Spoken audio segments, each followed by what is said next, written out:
I'm Saga, this is booktalk, and today we are talking about A Torch Against the Night by Sabaa Tahir.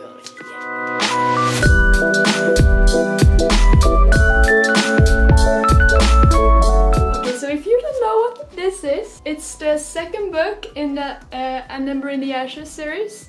And you know, I loved it. I flew through it. It was just as good as this one, if not better. So, I mean, we know there are coming 2 more books in this series, which makes me very happy. I mean, there might be even more, but Sabaa Tahir, she's signed for 2 more books. And also, it's becoming a movie. Yeah, you heard right, it's becoming a movie. I guess if I'm looking forward to that or not, because I really do with anyways, there's not really a lot more I can tell you without spoiling stuff. So yes, if you want to know what this is about, just go. I have a video for that book. Go and watch that. I'll put a link in the description. Oh yeah. Are you gone? I guess now the spoilers are coming. I'm giving you one more chance. Go if you haven't read. So when the book started, we get right into the action. We start off exactly where the first one left us. You know, Elias and Elia are escaping from Blackcliff. I mean, personally, I didn't know where this book were going to go. I mean, I knew we were going to save Darren, but not how we were going to do it or anything. So no, that was interesting. And in the end, they managed to escape. But of course, the commandants come and use this killing poison that gives you seizures for 6 months before you die. I mean, it's not legal in the Empire, but somehow she got it anyways. Of course, she's so evil, she can't help herself. And we know that something's up because she lets them go, and they know something's up, but they don't know what. And then he gets those seizures and stuff, but they have to go to that village so they can get that cure. And I was scared all the time when he didn't have the tellus or whatever the antidote. I mean, Laia gets to fight a lot more in this book than in the first one. She still can't really fight, but she knows how to throw dust and dirt into other people's eyes, you know? And that's her trick. I mean, I'm just warning you, I'm gonna be all over the place in this review. I don't know where to start and I don't know where to finish, so let's just talk about the powers that Laia got. I mean, people are getting powers from everywhere, touching fruits or magical creatures. You know, when they are in the desert and this fruit appears and like touches her, that's when she gets the power, I'm assuming. It takes way too long for her to realize that she's invisible. Like the second time, girl, nobody can see you. It means you're invisible. She should have noticed that way before. You know, so now both Laia and Helene got powers. You know, Helene sings people back to health. And you know, we know that Helene is sent out to kill Elias, you know, but why couldn't they just think about, maybe they could go ask her if she could heal him, maybe? And you know, sing a little song. She's supposed to kill you, but you know, she's your best friend. And also she's in love with you, so maybe she would do it anyways, I don't know. Instead, he has to take this soul catcher's offering and being in that forest with souls for thousands of years. Come on, man. Just ask her to heal you. Like, you know she can do it, right? Well, anyway, so that's what was a little frustrating. You know, Helene probably has like the biggest dilemma through this whole book. She has to choose between her like best friend and her family or the Empire, whatever you want.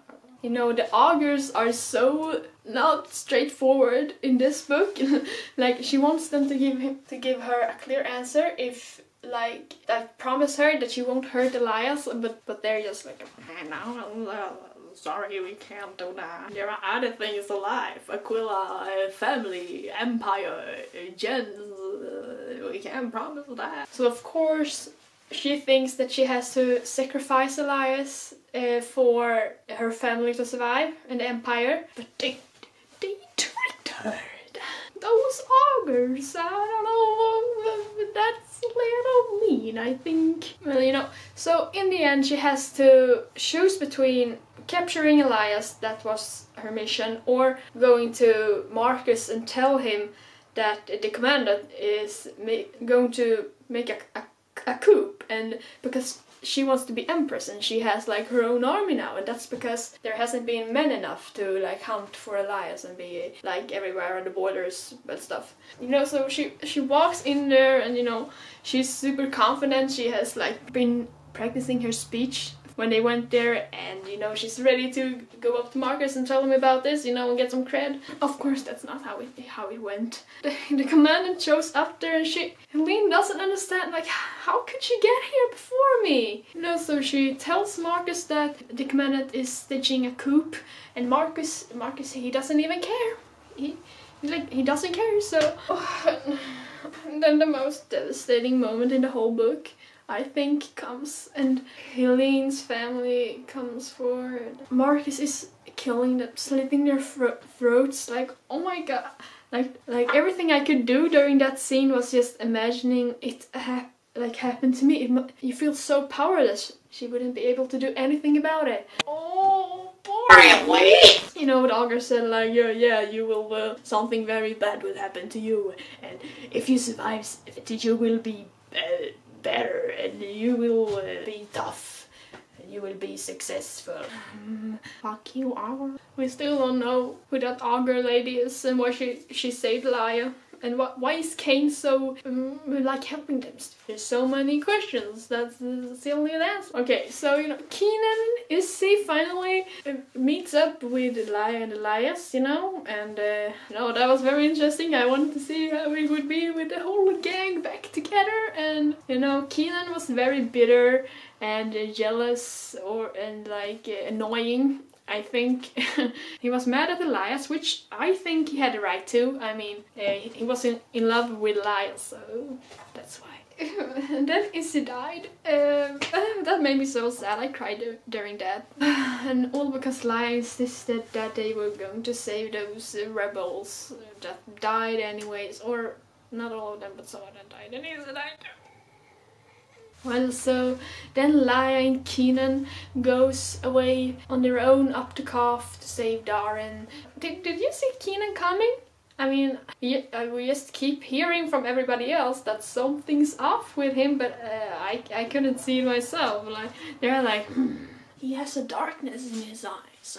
Where? Okay, if you say so. I mean, I couldn't see him acting like off. I just thought he was this like stubborn, annoying dude that was in love with Laia, and that's about it. But it turned out he was the Nightbringer, king of all the jinns has survived for thousands of years, and is now trying to free his other jinn friends' family. And then when we found out that he was the Nightbringer, ew. And Laia had sex with that. He does have feelings for her when he was Keenan, you know. He wants the armlet because it's like a part of the weapon that captured the jinn in the soul force. Is that what it's called? Soul force? The waiting place. Yeah. So they are captured there, and he wants to free them, and he has to collect all these pieces from the weapon. And if you possess one of the pieces, you are like very hard to kill, which is probably why Laia is still alive. Laia's mother died, and she had armlet before her, so you can die if she isn't alive. We don't quite know, like, who is Cook? Who is Cook? We have no idea.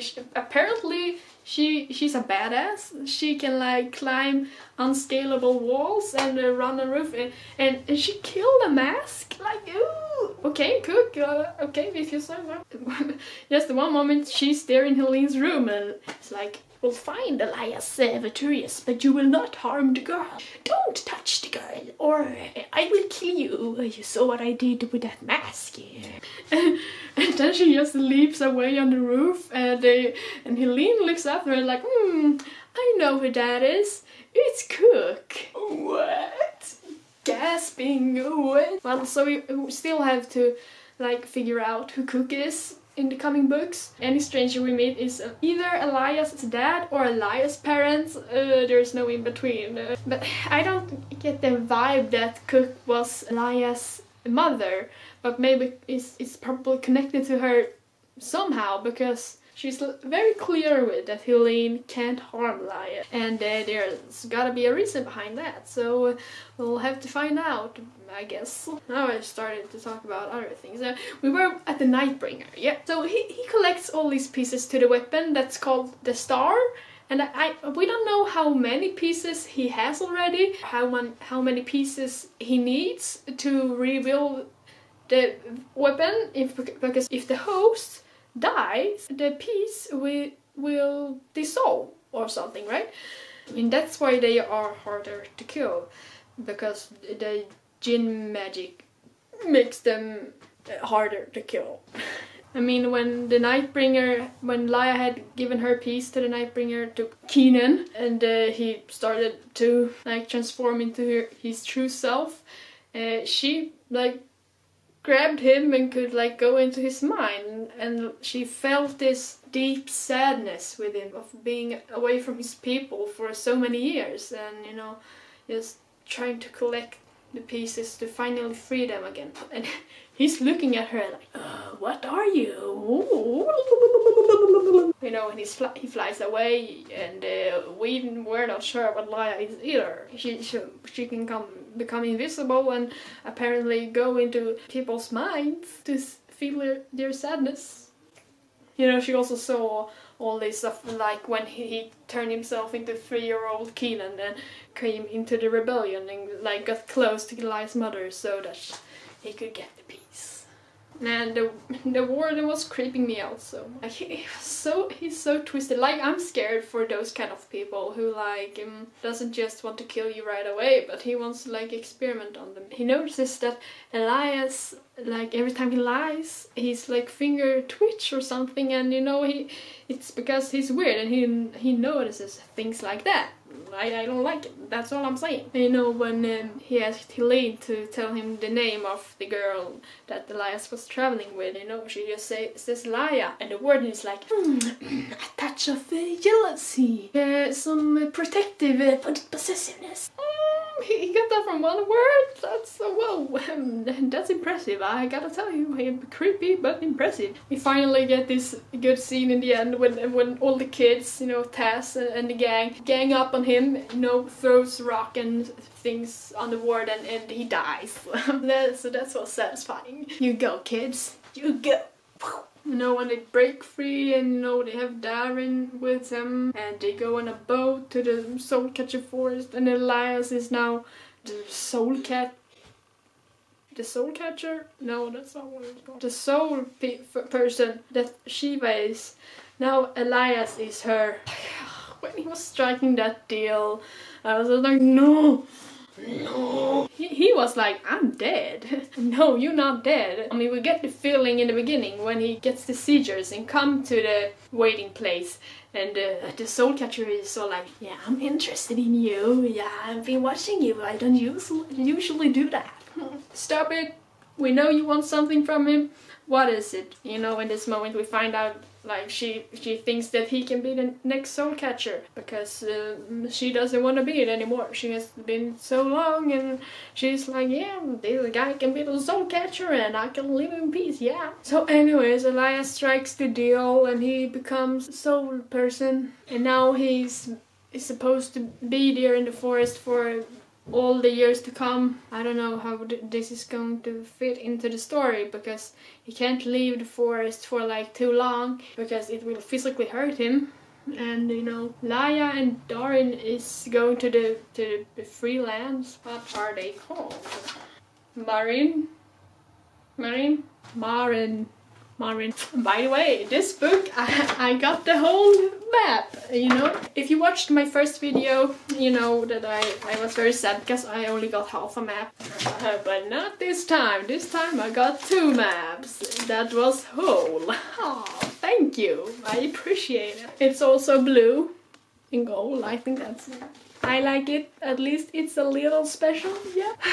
Why couldn't they just get Helene to heal Elias? Then he wouldn't have to be in this forest and watch souls. He could help Laia and Darin. I don't know what they are going to do next, but he could help them with that. Now we get a lot of I can't be with you because I'm going to die through this book with Laia and Elias. You know, that was a little frustrating. We get that a lot, I think. And in the end they do kiss, like on the boat, and then the spirits are like, Stop it!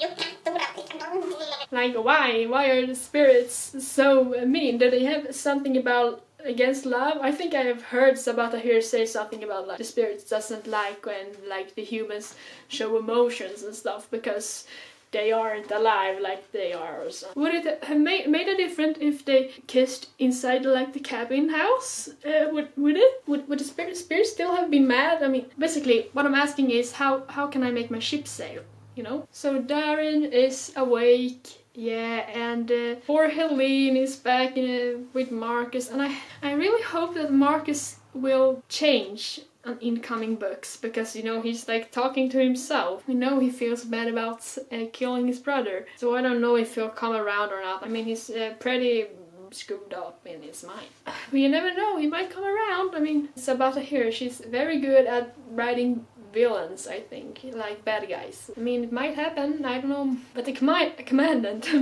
she has to die. Let's kill her. She will not become empress. That will be a nightmare world. I'll rather just free the Jinn, you know? I mean, Helene is plotting like the murdering of Marcus with her sister so they can finally get their revenge. But I feel like she needs to more get revenge on the commandant, because she's the real villain here. Let's be honest. And when Helene comes with this information about like Marcus just completely ignores her, like, and he's like, Aquila, don't ever think that you know anything that I don't know. Well, next time when she does know something that you don't know, then she won't tell you because you will just punish her again. You know, that's not how you do things.